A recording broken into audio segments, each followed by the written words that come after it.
Hi, I'm Stephen Hand from Archery Supplies, and this is the Hoyt RX-7 standard. So there's an Ultra, which is 34, and this is the 30-inch one. So this is new out for 2023. So let's open it up. So it's a black box, so it looks pretty cool with the red writing. Inside, there's a hat. The hat looks pretty good. Now, with the first of the RXs, it came in a case. And the bow wasn't put inside the case, which was, I said, was a bit silly. So this is the bow. This is how it comes packed. Now inside the box,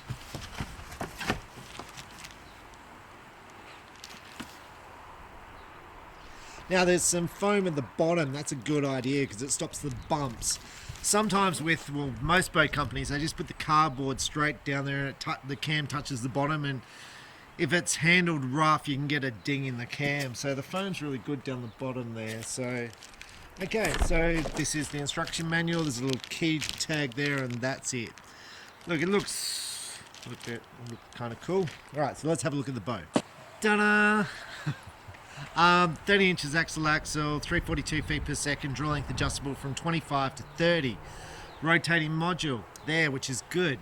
I think it's adjustable in 1/2 inches, but I've got a thing in my mind saying it's adjustable in 1/4 inches from one of the customers who came in my shop. Comes in lots of good colors to start with. So let's look at this. So the limb graphics, really nice limb pocket. That's metal, looks good. The draw lengths are all written here, that's excellent. I mean, A is 30 and K is 25. Like, this is fantastic. All bows should have this. The limb, as everything blows away, these are good. They look really solid and they don't look like they'll move. That's really good. Now, what I really like about this module here, if you look at it, it's thick. Love thick. You see it's got an edge either side. Love that. Big thumbs up.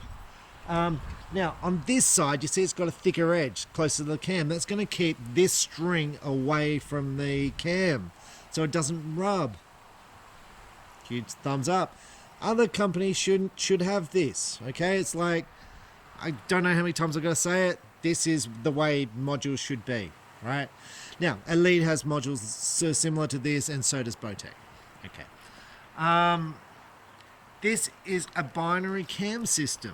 Okay, so same wheel, top and bottom. Bowtech used to have these, feels like probably 15 years ago.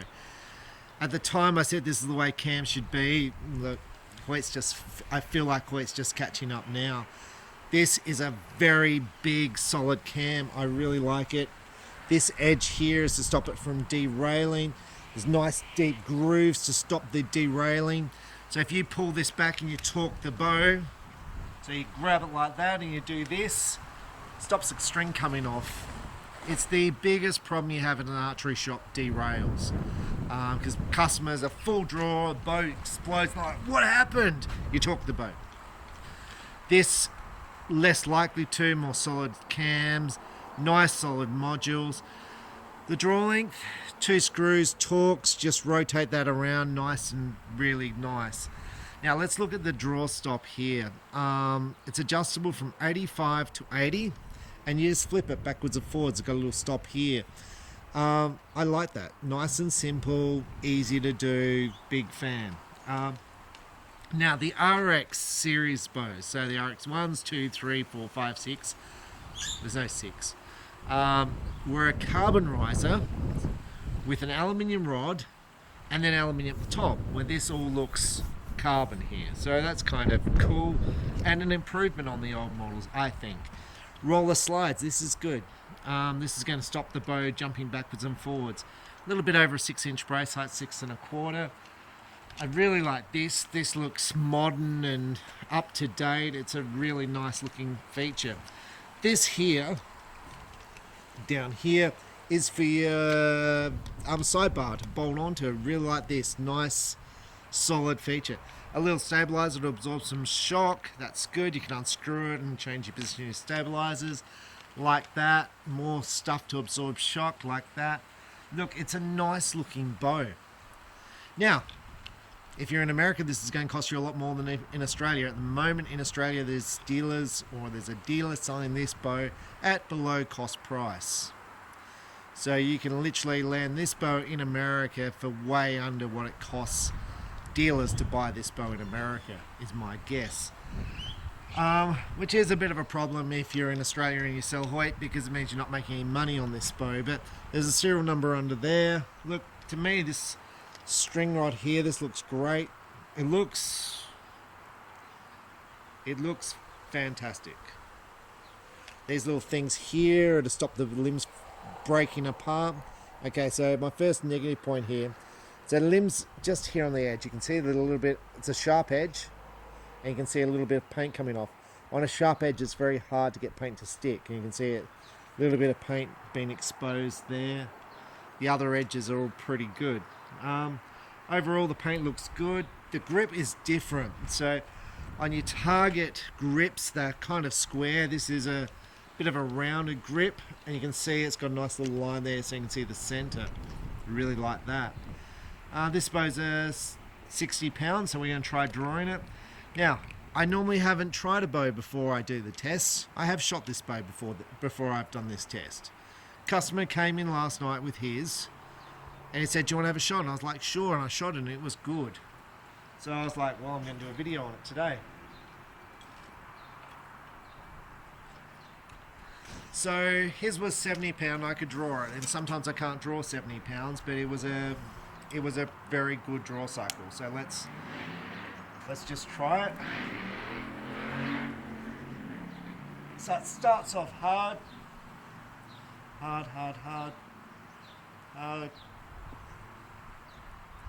still dropping there. That's the valley, so I'm going to let this bow down.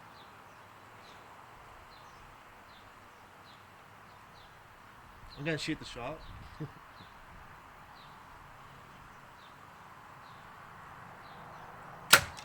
Oh.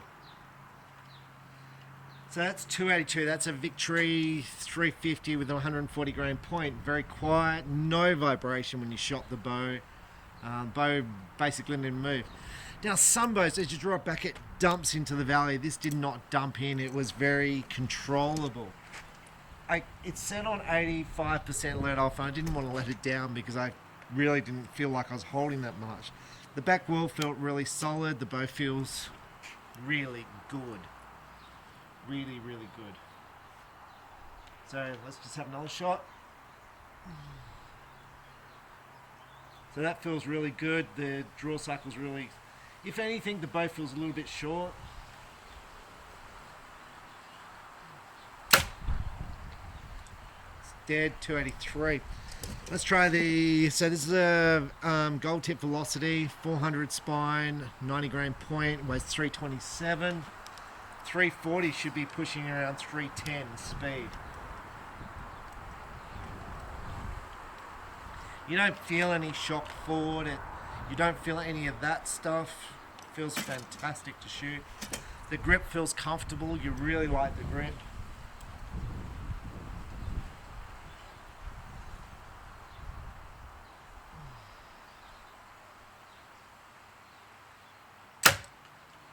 So it's a crisp sound, 306, so it'd be pretty close to your 340s. So it's a very easy draw cycle. So this is your spot for your two-piece quiver, here and here. Really like that. You'll like the draw cycle, you'll like the way it shoots, you'll like the grip, you'll like the finish of this bow. 3.9 pounds. Like, it's not too heavy, not too light, it's pretty good. Price point, I think in America this sells, I'd have to check, but it'd have to sell somewhere around the Stratos price. But in Australia it's substantially cheaper. Like I said, someone's selling off at below cost, which would be annoying it'd be annoying all the Hoyt dealers. You're just like, what do you do?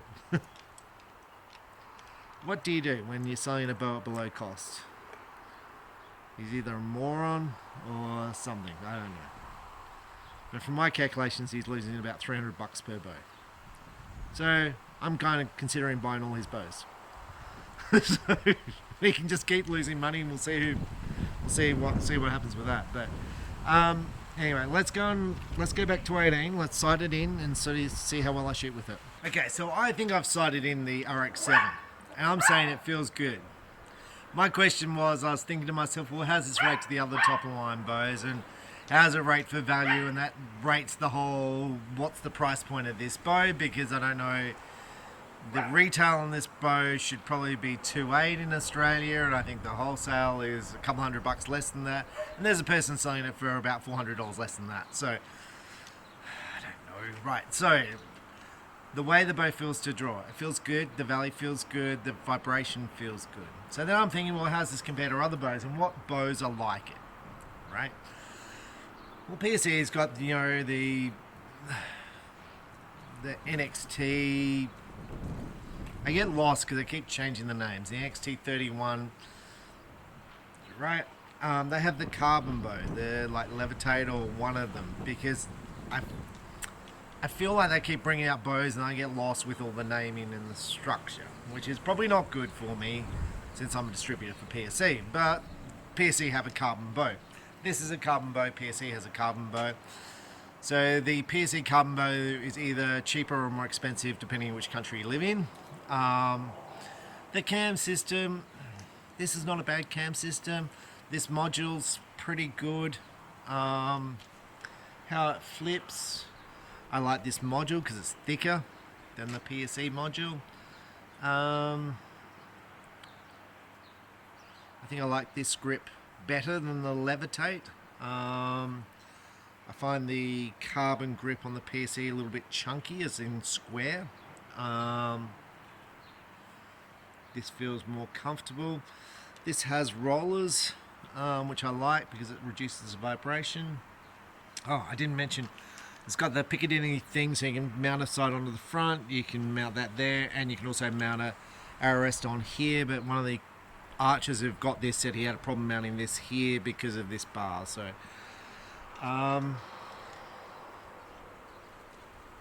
look, it's very interesting. I think this is really well presented. The cams are really solid, but then I'm like, well,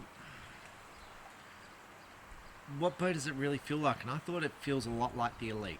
So I was like, well, I don't normally do this, well sometimes I do. Let's go and grab the Elite and see what it feels like so we can make a fairer comparison.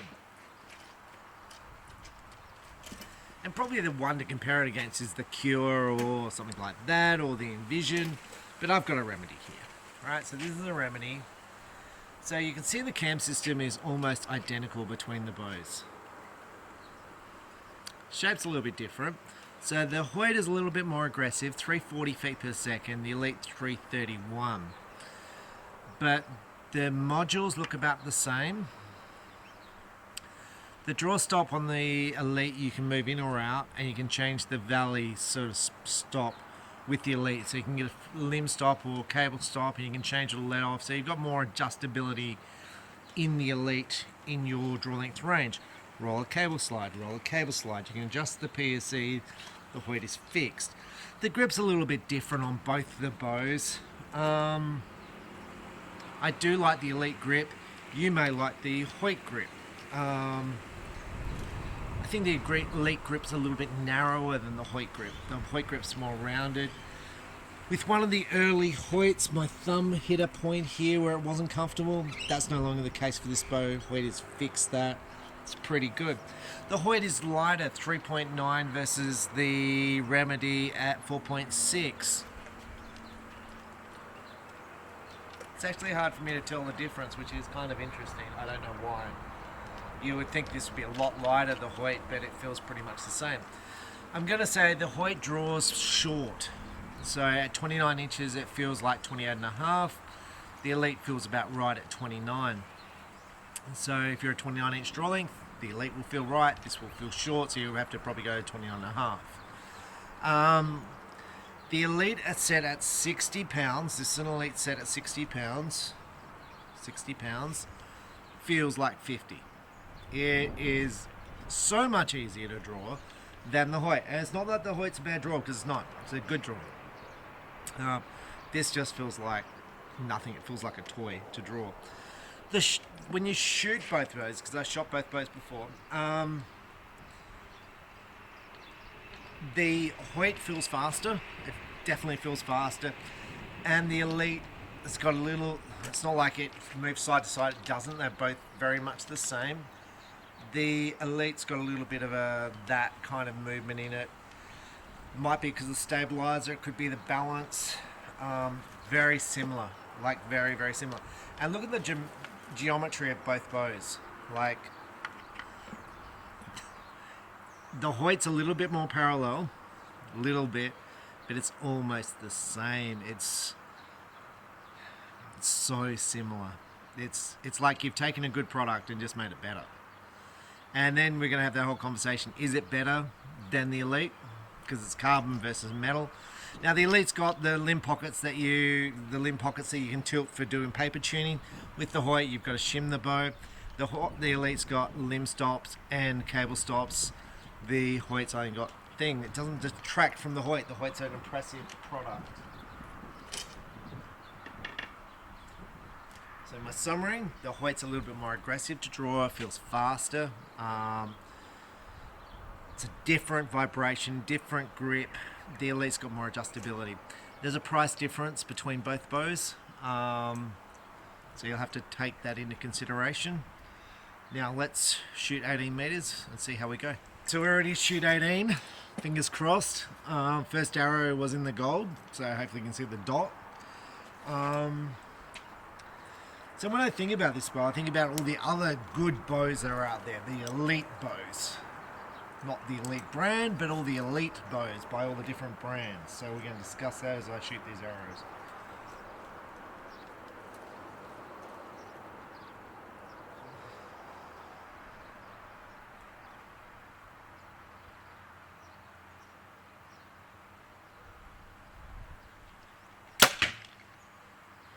Like, I don't know. I'm going to stand back a bit so you can see the bow. The bow doesn't move. It's really...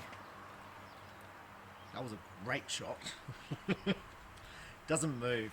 The aiming, it does move around a bit because the bow's a little bit lighter. Feel a little bit of a shake, but it's very steady, very controllable.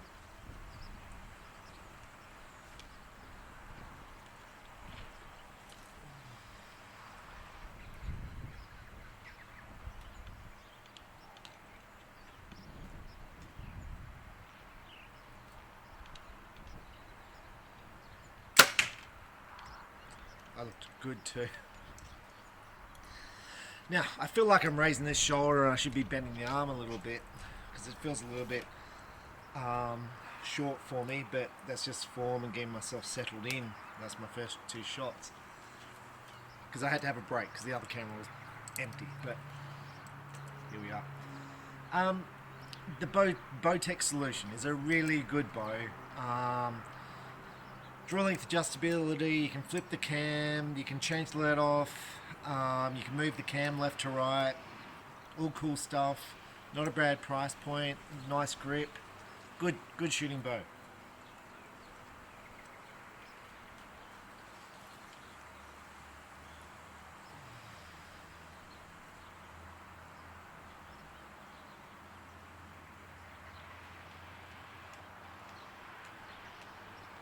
Whoa. That was a bugger. I was aimed in the middle, and as I aimed, my hand dropped. And it was in the process of dropping when the shot was coming off. I don't know if you can see, but the arrow's dropping a little bit. So it wasn't aimed up, and it was perfect, and then my arm dropped.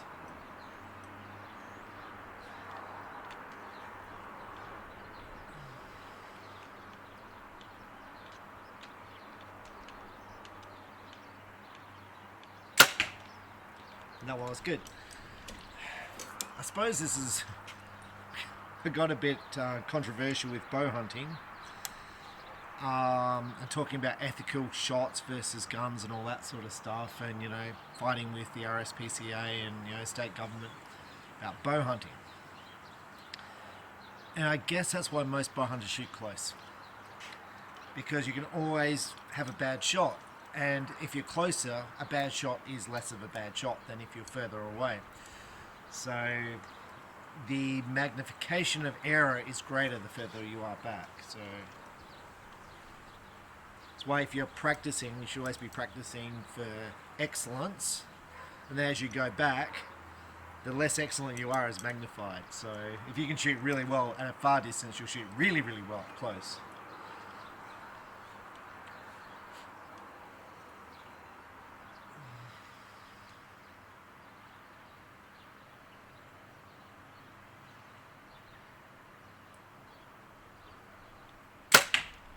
And that doesn't mean to train at a long distance, because unless you've got good technique, you're just wasting your time.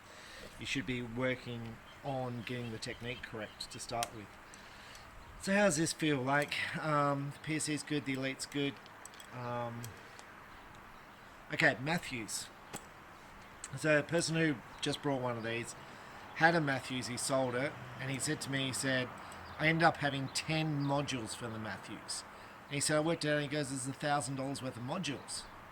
I'm like, uh-huh. Because you have to buy a module for the different draw lengths, you have to buy a module for the different let-offs, and I think maybe different feels. So he's just like, he said, I got a bit over that, so...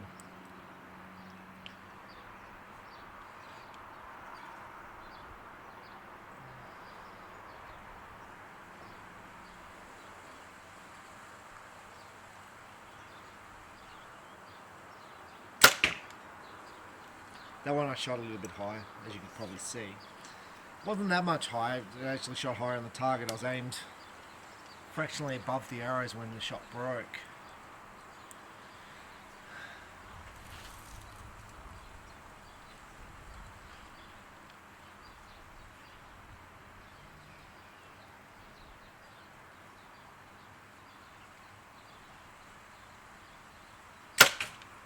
That was nice.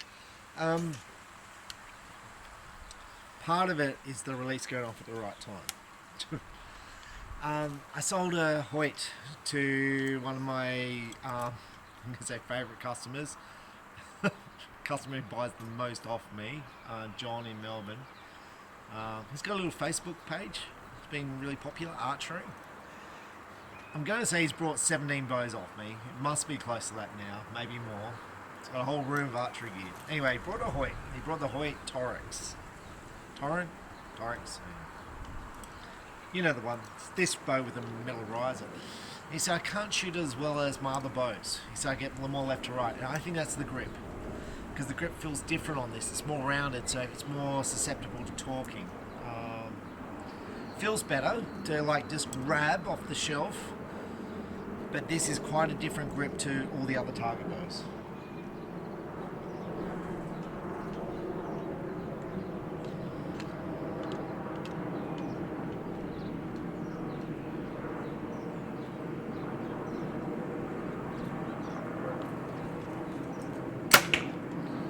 Much preferred this grip than all the TRXs, all the TRXs.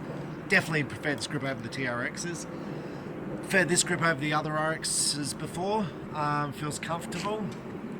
I don't know if I wouldn't want the grip feeling more like your Hoyt target bow, but I understand why you make the bow feel like this, because hunters who come into the shop just want to grab a bow and to feel comfortable, and this bow feels comfortable.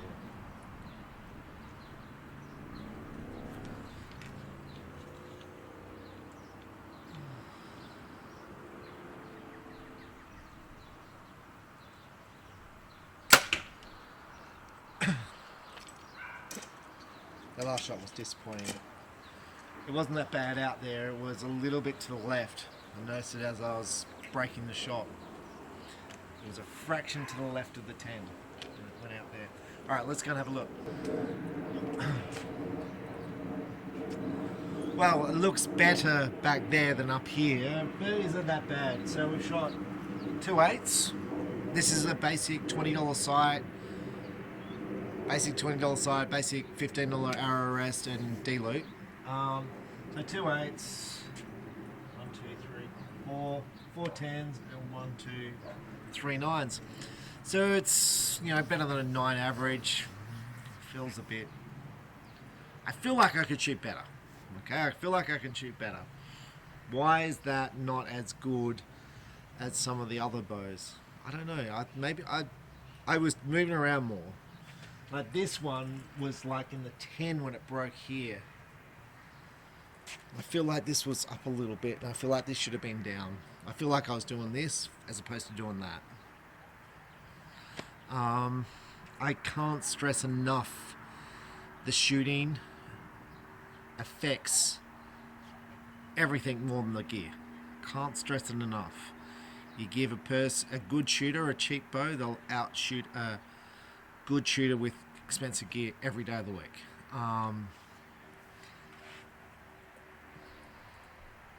Is that fair? I think it probably is. The good shots were good.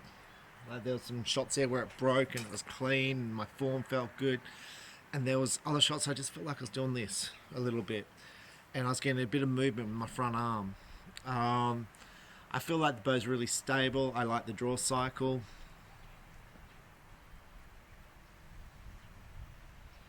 I like the way it feels after the shot. I like the adjustability. I like the finish. I think all the bits that add on to the Hoyt are excellent. Overall, I'd say this has to be the best Hoyt hunting bow they've made. Has to be. How does it stack up against the other elite bows in the marketplace? Look, Bowtech and Elite have got that adjustability.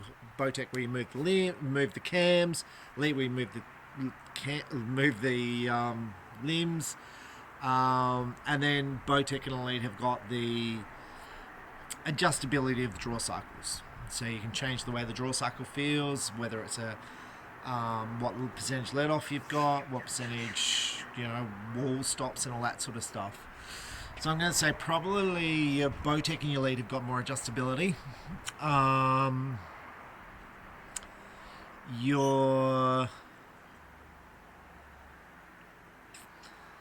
But if you're comparing carbon bows,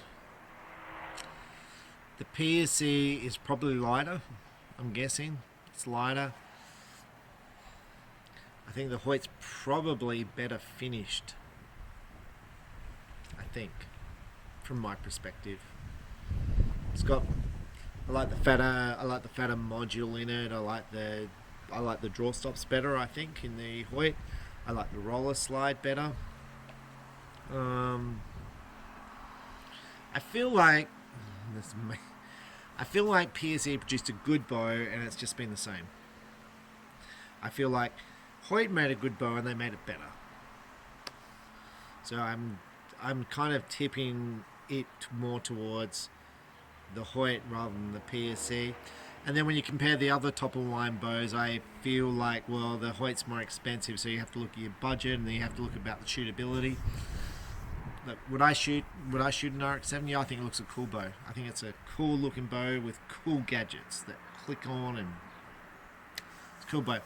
The limbs are not under a lot of tension, so they're going to be bulletproof. They're not going to crack or anything. They're going to be solid. The cams are chunky, so they're going to be very solid and resist derailing the bow. That's a big plus, especially for the shops where customers go, I derailed my bow, and they never say that. They say the bow just blew up. So overall, I think Hoyt has done an excellent job on their bow. Price point wise, well, that's because the prices in America will be standard because you're told what to sell it for. In Australia, it's just like Wild West over here, and I don't understand it. I assume he's just. It's the only thing I can think of, that he's losing money and he'll be broke in a year. That's the only thing I can think of. Unless he's just doing it to drive the other Hoyt dealers out the market, which is highly possible. I never know until the shop goes broke. But good bow, nicely finished, lots of colour options. The 34 would be a little bit more stable with a bigger brace height. I think that'd be a good bow as well.